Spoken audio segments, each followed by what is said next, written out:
Alright everybody, welcome back. This is video number 2 for Unit 1, Section 7 of AP Calculus, selecting procedures for determining limits. And in this video we're going to finish example 2 from the lesson and go through some more problems of finding the limits of these things algebraically. So I'm going to go ahead and start with Part C here.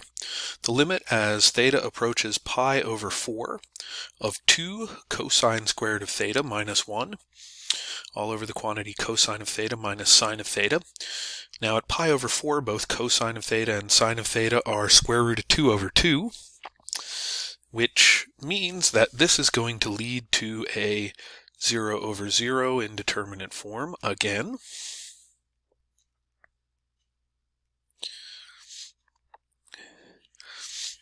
Alright, and so now I'm looking at this and I'm thinking, oh dear, how can I simplify this? Well, I look at the denominator, and the denominator is cosine theta minus sine of theta. And, I mean, really the only way I can think of to simplify this is if I can somehow get cosine of theta minus sine of theta to be a factor of what's in the numerator. So I'm going to play with the numerator here a little bit, and we'll split this cosine squared, the 2 cosine squared of theta up into cosine squared of theta plus cosine squared of theta minus 1.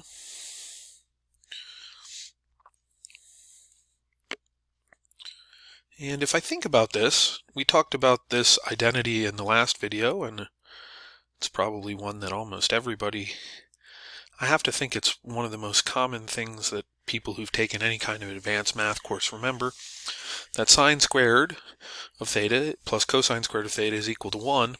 Well, notice if I do a little rearrangement,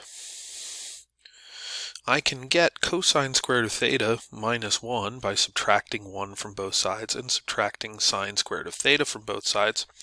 And that tells me that I can replace the cosine squared of theta minus 1 with the opposite of sine squared of theta.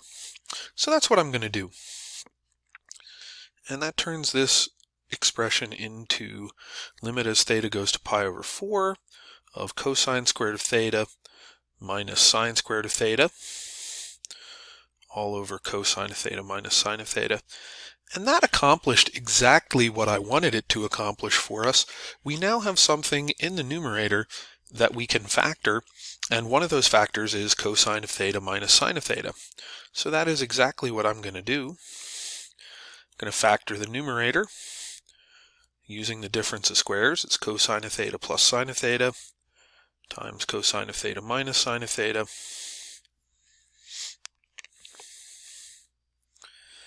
And so these two factors cancel out, the cosine theta minus sine of theta, cosine theta minus sine of theta. And this turns into the limit as theta approaches pi over 4 of the quantity cosine of theta plus sine of theta. And now I can substitute pi over 4 in there. Cosine of theta is root 2 over 2. Sine of theta is root 2 over 2. And we add those two together, and that just gives us that our limit is the square root of 2. All right. Choice D, limit as x approaches 3 of the quantity 2x plus 6 over the quantity x plus 3. And this problem, if any, kind of reminds me to step back. We've done a ton of problems here where we've ended up with indeterminate forms that we were taking the limits of, and we kind of get into this groove where we're just like, let's simplify this, and let's factor, and let's do this, and let's do that. And we kind of forget that, well gosh, not every limit is an indeterminate form. I mean, this one I can just go ahead and find by substituting 3 in for x, and we end up with 12 over 6, or 2, as our limit. All right, so that one was pretty simple for us to handle. And here we go. Part E is going to be a fun one for us. Limit as x approaches 5 of f of x for f of x equals the absolute value of x minus 5 over x squared minus 25. And the function is 0 when x is equal to 5. So what happens here realistically is we're really ignoring what happens at x equals 5. We're worried about what's happening at to the left of 5 and to the right of 5. And of course, with that absolute value in there, we can't actually find the limit of that expression as it's currently written. And so we need to consider what happens from the left and from the right here as x approaches 5. So I'm going to split this limit into two parts in order to see what's going on. From the right, and I'm doing the right first because it's the easier of the two, we're finding the limit as x goes to 5 from the right of the absolute value of x minus 5 over x squared minus 25. Now, when x is to the right of 5, that means that it's greater than 5.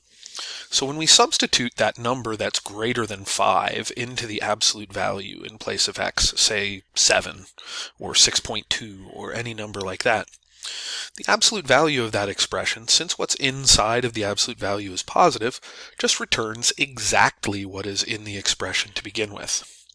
And so, from the right, this is equal to the limit as x goes to 5 from the right of x minus 5 over x squared minus 25.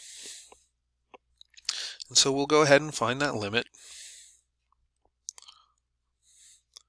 My arrows are getting really bad in my limits here. And we can just factor the denominator. And then we have matching factors in numerator and denominator. And so we can simplify from there. And so we're looking for the limit as x approaches 5 from the right of 1 over x plus 5. We substitute 5 in. And so from the right, this limit is 1/10. Now we're going to approach it from the left.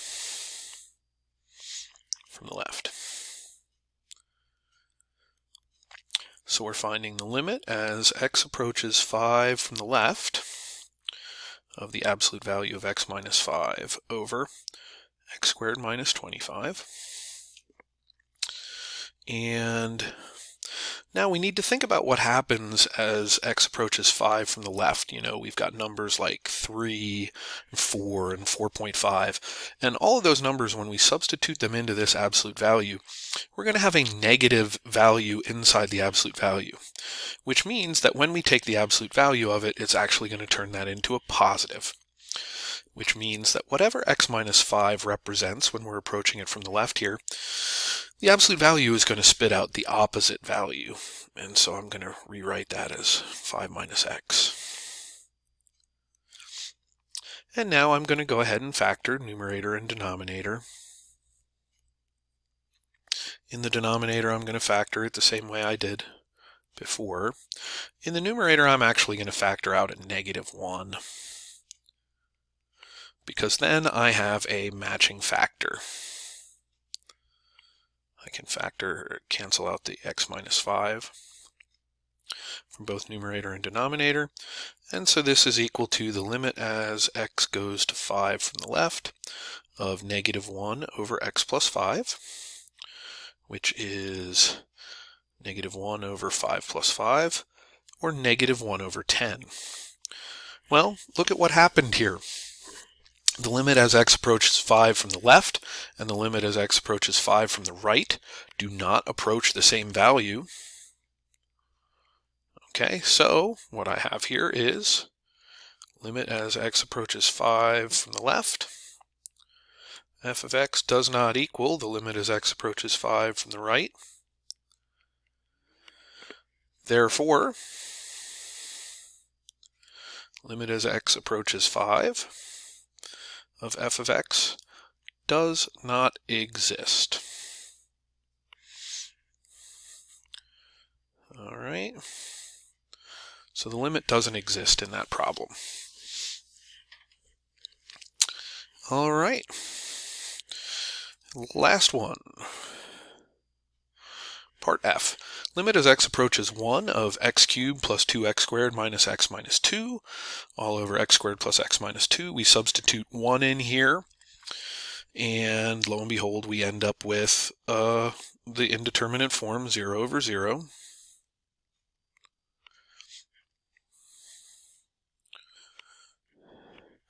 See, I blew straight through the testing to see that it was the indeterminate form at x equals 5 in part E.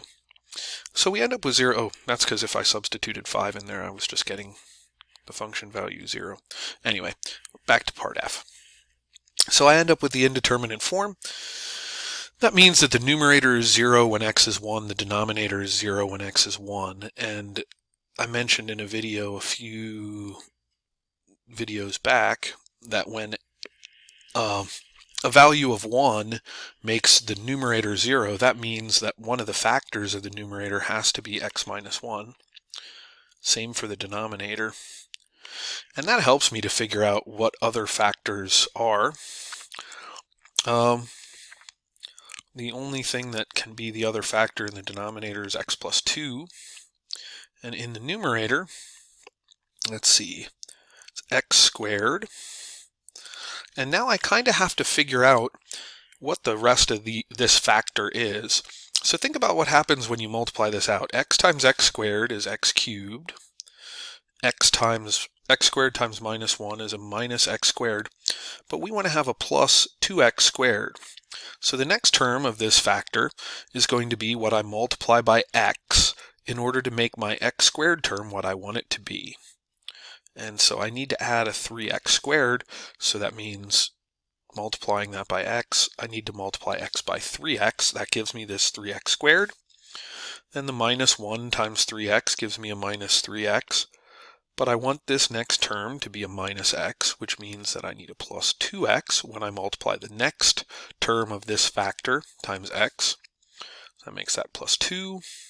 And of course, plus 2 times minus 1 makes minus 2. I don't know how many of you have factored that way in the past, but it certainly works pretty well for us.